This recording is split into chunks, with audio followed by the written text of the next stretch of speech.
Katingat lebih hana lebih tepu keron walanya ino. Ilun lebih doa je mulai keron.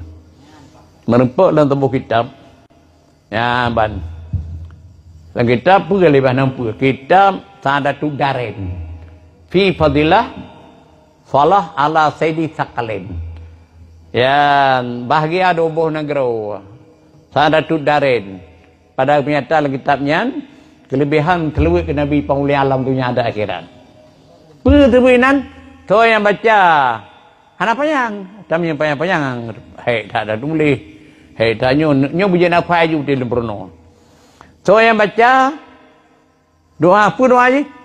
Bismillahi ala nafsi wa ahli wa mali. Yang kepada dengan nama Allah ada drolun dan ada ahli lun, dengan ahli mana ni anak tu yang ahli madu dan atralon. Nyawa nak sangat hana tu bismillahirrahmanirrahim tu. Oh bismillah macam. Bismillahi ala nafsi wa ahli wa mali. Nyan berah hang ada siapa-siapa. Siapa hang ada? Selamat madu. Ya. Oh dekat kada. Ya doa kada. Bun puk barang kada. Pun doa je. Ya dekat kada barang.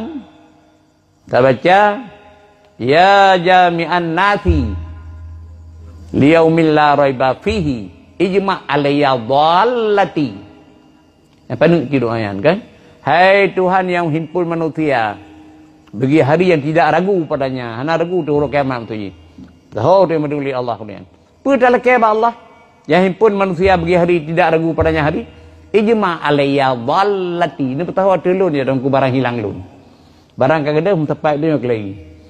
Nah, yang dipegah dalam kitab Sa'adatud Darain. Ya, mudah-mudahan nauri yang kamai tu yang berumpuk barang kada. Dan nauri yang tiga bacanya tihau geja selamat dumpu gila dong kan. Tidak ya undang tak gelong Honda nan bak benelan tidak kita tahu liku katin. Tayo selamat Honda nali. Lalu Honda mata tayo kau pulau ule lalu. Naji.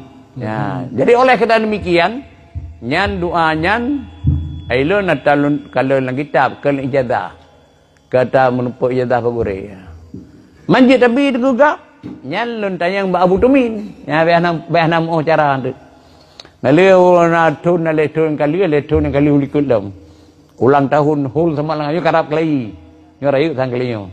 Jadi hana rayu kan ulang tahun mudi semalang kan.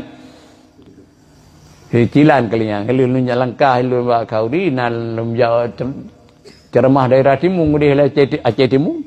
Jadi Abu Tumin Bandu yang mubat alih Malaysia tamang ba Abu. Contohnya Abu, ilun na doa berupa kitab kan tajadah. Je tapi ke gap. Kenyut ni Abu je. Apa? Idin umum, idin ba Rasulullah aju. Untuk mahilo lah ngayakin. Ngayakin lebih ke kau nah. Nya rahu nya hanjit tapi gak pun tulis dalam kitab bagi tulis aja.